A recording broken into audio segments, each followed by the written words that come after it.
Hey, what's up, everybody? Derrick Broze, the Conscious Resistance Network, and I am now back in Mexico after going to Washington, D.C. to report on the Epstein press conference and the Stand with Survivors rally. And I just want to say thank you to everybody who donated to my crowdfunding campaign. I put it up literally a day or two before I headed to D.C. to see if anybody out there wanted to support my efforts to help me recoup my costs, because as an independent journalist, I don't have big corporations behind me. I only have you, all of you who choose to invest in my work and support me where and when you can.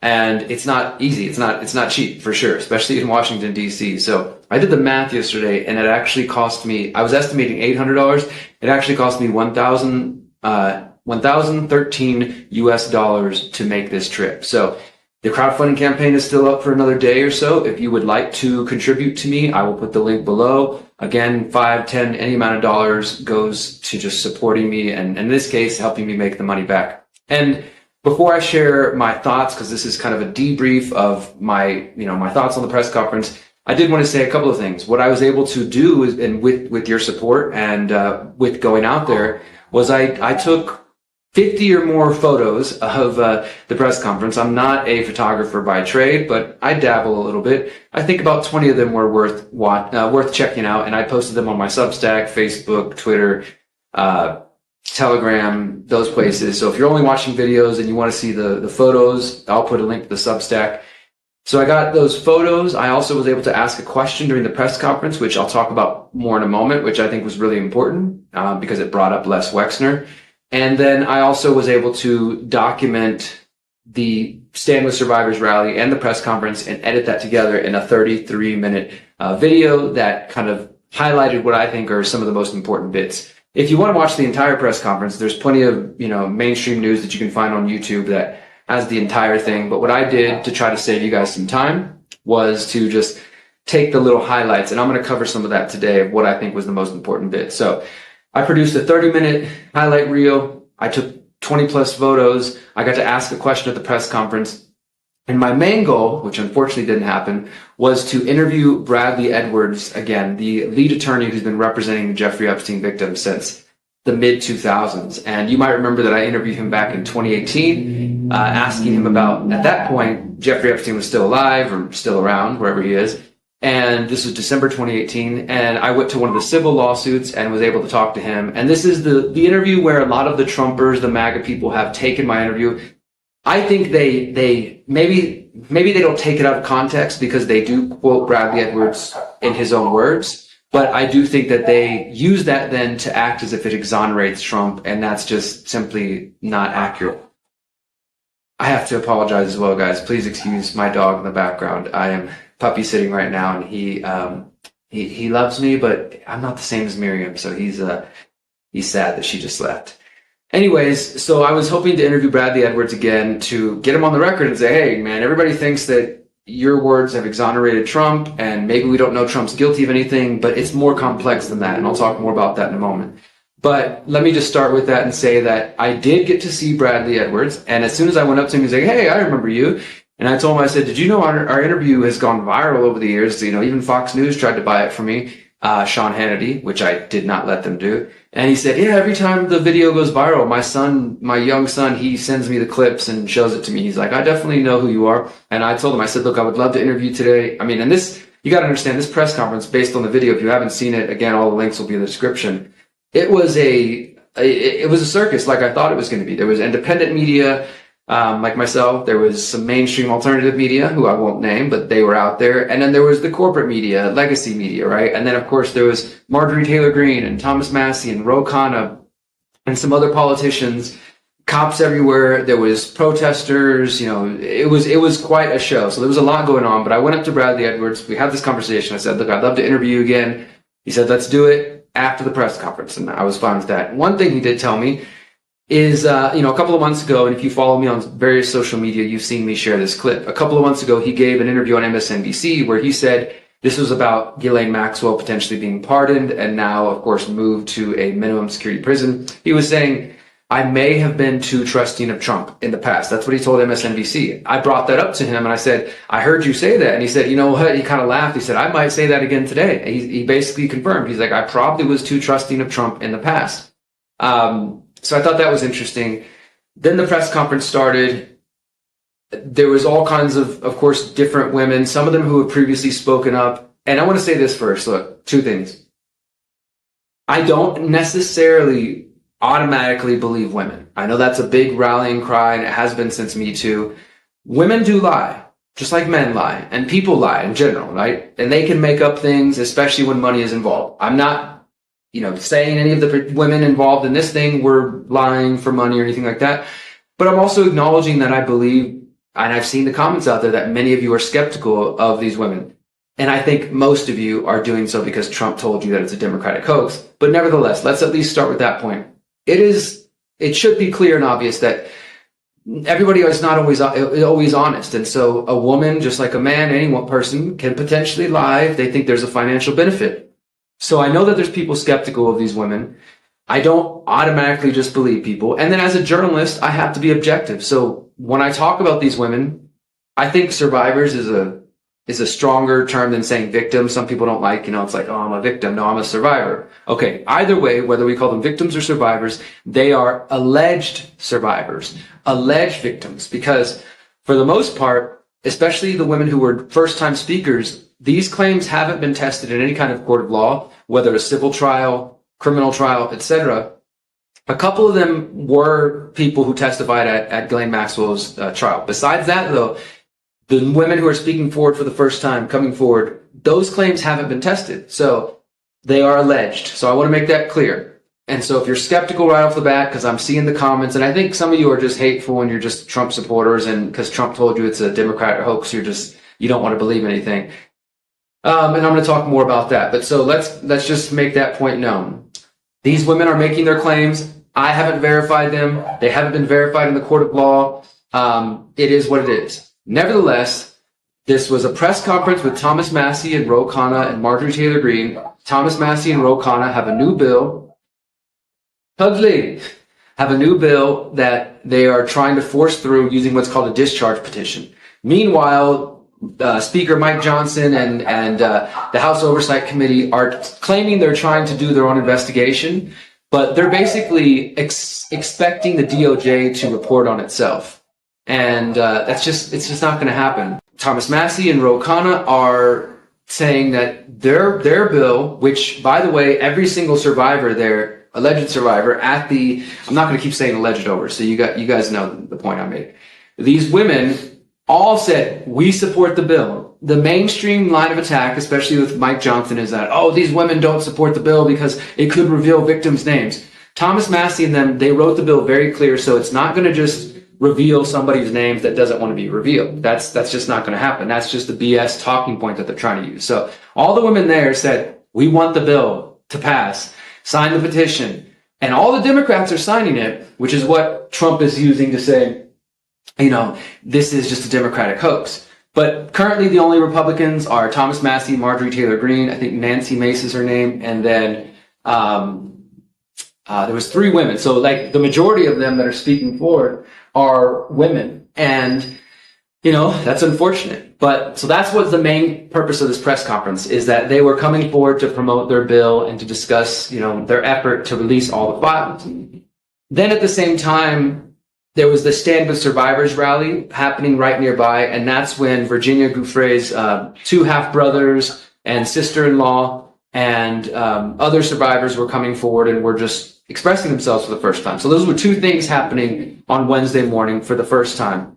And I want to make a couple points. There's so many people being blackpilled on the internet. And it's funny because I've been being accused of being blackpilled for the last year for calling out Trump. So I don't mean to kind of play into that. But some of you out there who just can't take a moment to say like, okay, this is a positive development. They wanted Epstein to disappear, but now it's back in the news, and there's a press conference taking place on the steps of the Capitol building, U.S. Capitol building, and there's new survivors coming forward, and international corporate media are there, independent media, even mainstream alternative media. That to me is a positive. That's a plus. That is spreading of awareness. Now, maybe for some of you out there who aren't activists, and I do For those of you who don't ever hit the streets and pass out flyers, I don't care how old you are, what kind of job you got going on, you're not going to understand the struggle of being somebody who cares about an issue and goes to the street and tries to pass out a flyer and like get somebody to listen, and how good it feels when people actually do listen to you.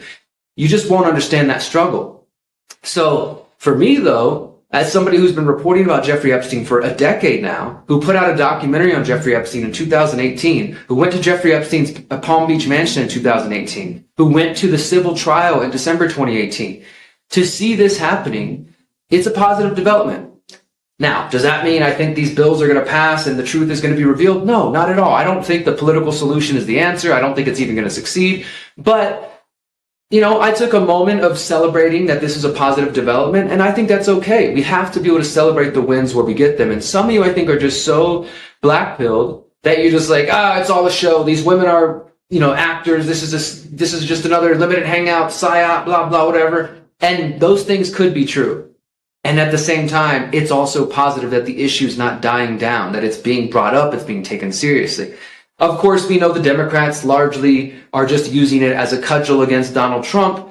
And unfortunately, I posted about this last night because the propaganda has gotten so strong last year. Most of the people who were calling for releasing all the Epstein files were Republicans, conservatives, not all of them, but the most of them. And here we are a year later, and the majority of people calling for releasing the Epstein files are Democrats or left-leaning people. And all the right-leaning MAGA people are saying it's a psyop, it's a hoax, because they're all trapped in the left-right paradigm. And only very few of us, including myself, stay consistent and call for truth no matter who's in office, no matter what side is doing it. And I think that's what really matters. So you have to stand for truth no matter who's in office. So the press conference, I think, was a historic thing. I think it was a positive. It doesn't mean that the bill that Massey's trying to do is going to pass. It doesn't mean that this other effort by the House Oversight Committee is going to lead anywhere new. They released 33,000 files on Monday, I think it was. And the majority of them, not only did they do it in a way that's very difficult to download and to search, so it's going to take forever for everybody to go through all of them, but what we've seen with the majority of them was that they are things that already exist. Like, some of them were videos of walking through Epstein's house. Guys, you can find those same videos in my 2018 documentary. Those videos have been around the internet for quite some time. Will there be anything new in there? We'll see. But they did it in such a way that it's not easy to find and search. So I think that was done on purpose. So that's kind of one part, is the part about the bill, the part about, the purpose of the rally. And like I said, I don't think that's going to change the world, but I still think there are some positive developments. So let's talk about some of the other points. I think there's 4 or 5 main highlights of this press conference that you need to know. Let me go through some of my highlights here. I'll share also this. I kind of already have said this, but this is one of the other posts I made after I came back. I know it's easy and trendy to be black-pilled about everything, especially Epstein, but I think that the press conference and the rally were a positive sign. Do I think the government is going to reveal more secrets? Absolutely not. But we had alleged victims, politicians, and lots of media in front of the Capitol talking about sexual abuse of children and the people and the powerful people involved. This is a huge step forward. I definitely can tell you that when I was reporting on Epstein in 2016, there was zero chance that this was going to happen. So, like I said, I think it's a positive thing. We'll see where it goes. Now, I also made this post. Here's one thing. So, of course, even as every single alleged victim was speaking at the press conference, they all said, this is a bipartisan effort. This is not about Republican, Democrat, etc. And in fact, some of them said, I'm a Republican. This is not about, being a Democrat hoax. And some of them directly challenged Trump and said, Trump, come down here. Talk to me. You think this is a hoax? Listen to my testimony. Speak to me directly. Don't ignore us. And of course, Trump says that it's a hostile move by Massey and that it's just Democratic hoax. So here's one thing. At the press conference, Brad Edwards, who, like I said, I was trying to interview, was asked if anybody currently serving as a U.S. politician is listed in the Epstein documents that he's seen. And he said, I don't think I can answer that question. So that was interesting. The other thing, here's my main points. These are the highlights. The alleged victims, they said that they are going to create their own list of co-conspirators based on their experiences of people that they met and they interacted with. So stay tuned for that. We'll see what happens. And some people, again, I've seen people being critical saying, they said it's going to be a confidential list amongst themselves first, and then they will share it eventually. That's their choice. I'm sure it will come out in the public, but So that's a positive thing, because they're like, look, we're not going to wait for these files. We can all talk with each other and like, hey, who did you see? Who did you know? Who was there? And it's not just about the politicians. This is another point that was made at the press conference. It's not just the high profile politicians that everybody's obsessed with. You also had Epstein's butlers and guards. You had police officers who were helping him in Miami who knew that he was abusing women and ignored things. Like, there's a lot of co-conspirators that aren't famous people that should be held accountable. Number two, Brad Edwards started listing the agencies where he said people should be focusing on FOIA and filing open records requests. He said the CIA, the SEC, FinCEN, and there was a couple others. You can find this in my 30-minute highlight reel. One of the women mentioned flying on a plane to Africa with Bill Clinton and Jeffrey Epstein. So that was interesting. Obviously, we know Clinton was involved in one way or the other. One of the other points was that the women said that Jeffrey Epstein liked to brag about all the famous people he met. He knew. This is something we've known before. But they said that his biggest brag was Donald Trump.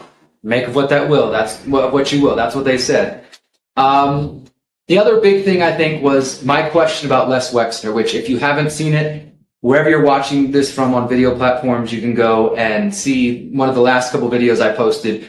It's just a 45-second clip of me asking Brad Edwards and the survivors, did any of you have any interactions with Les Wexner? Of course, Les Wexner is the founder of the Limited Brands, Victoria's Secret, very powerful billionaire from Ohio, and some people believe he was Jeffrey Epstein's financier.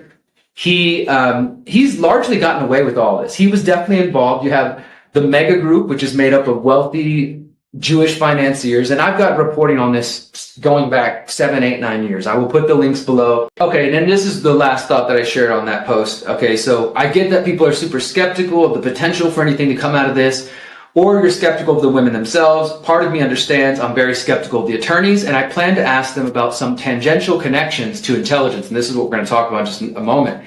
At the same time, as I said, somebody who's been reporting on Epstein since 2016, I celebrate this issue, that it's not dying down, you know? So keep your blackpilling, keep your cynicism. I don't want to hear it. I think you're just missing the bigger picture. And that's fine. You don't have to take a moment to celebrate like me, but don't act like it doesn't mean anything. So here's the questions I was going to ask Brad Edwards. And I want to give credit to Johnny Vedmore. Johnny and I are not necessarily collaborators or friends. We're colleagues in the sense of being journalists.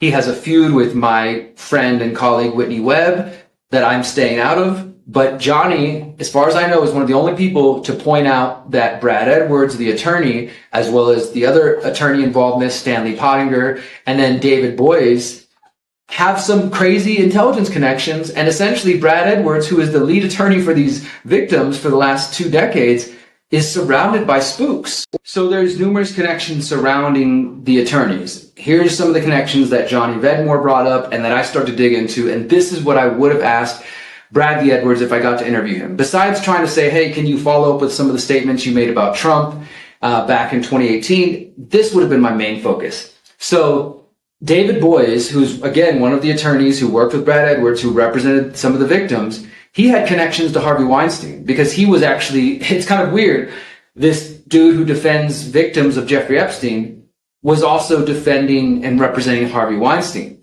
And according to New York Times, New Yorker, and plenty of public reporting out there, David Boies had a contract with Black Cube. And if you guys remember Black Cube, this was, you probably heard the story that the Black Cube was working with Harvey Weinstein to try to go after people who were reporting on his abuse of women. And then the Black Cube is connected to Mossad, connected to Israeli intelligence. So David Boies, one of the attorneys representing the Epstein victims, was also representing Harvey Weinstein and had a contract with Black Cube, who is connected to Mossad. Kind of weird. Also, Alfredo Rodriguez, who was Epstein, sometimes known as the butler, he was more like the house manager. His journal showed, and the notes of who had called Epstein over the years, his notes show that David Boies had called Epstein on February 25th, 2005. Very curious. So the attorney who a decade later would go on to represent some of the victims of Epstein was calling Epstein 20 years ago. I don't know what that means, but I wanted to ask Brad Edwards his opinions. And this is all coming from Brad Edwards' book, Relentless Pursuit.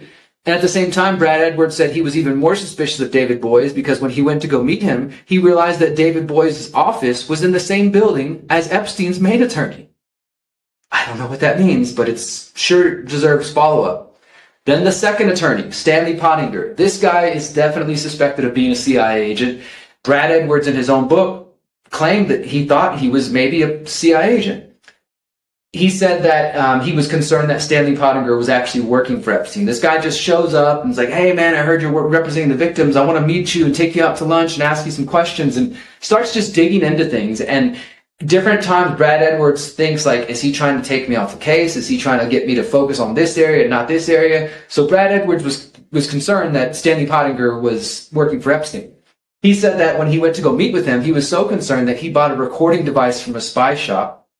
And Pottinger, like David Broze, who, like I said, David Broze had called Epstein, according to Epstein's house manager back in 2005, Pottinger told Brad Edwards that he actually knew Epstein, that he said they briefly worked together in the past. They're like, oh, no big deal. We just happened to briefly work together. Very, very weird, to say the least. And then also in his book, Brad Edwards was saying he was like he called Pottinger like a 007 or something like that. So I don't know. David Broze and Stanley Pottinger working with Brad Edwards, suspicious of both of them. Do they work for Epstein? Do they work for Mossad? Are they CIA? All kinds of weird stuff. And you could say maybe Brad Edwards is CIA. Maybe he's naive because he continues to work on the case and he continues to work with both of these men. And in fact, the other lead attorney that was there at the press conference with him is a woman named Brittany Henderson. And I haven't looked deeply into her, but I know Brittany Henderson has worked with Stanley Pottinger as well and David Broze.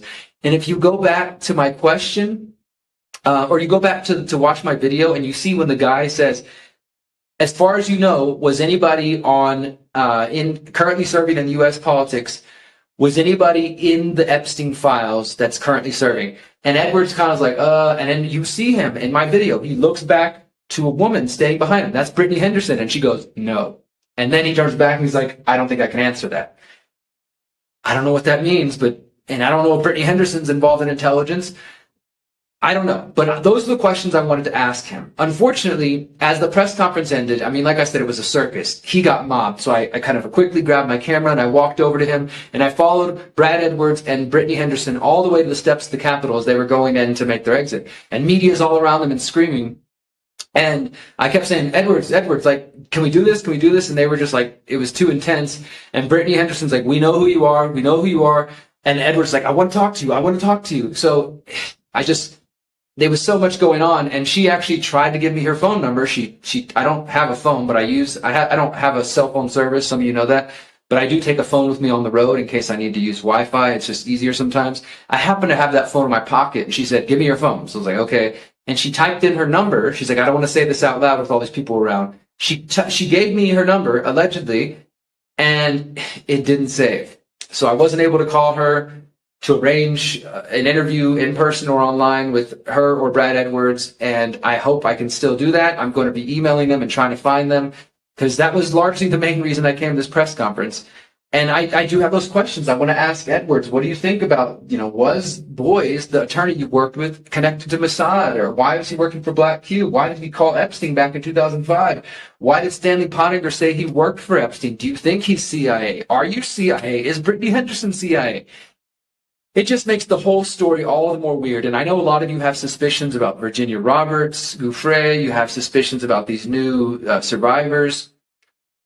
I have suspicions about the whole thing. Like I said, I'm celebrating the fact that the issue isn't dying, but I don't necessarily think we're getting the full story by any stretch of the imagination. So thank you again, everybody who supported me. That's what I saw, in my day and a half, 2 days in DC. I was trying to go out there to learn more about the whole National Guard situation. I might do a separate video about that. But if you want to see everything I did, like I said, I'll put a link to the Substack. You can see all the photos I took. Watch the 30-minute highlight reel. Watch the 44-second clip of me asking about Les Wexner. That's the last thing I'll mention. I did get to ask about Les Wexner. Nobody else mentioned him. And it got brought up. There's some newspapers reporting on it in Ohio. So because of my question, his name is in the news. So that's cool. And yeah, this is all thanks to you, the guys, though, because You know, I've got money to spend out of my own pocket, but it sucks to spend over $1,000 to go to DC for 3 days.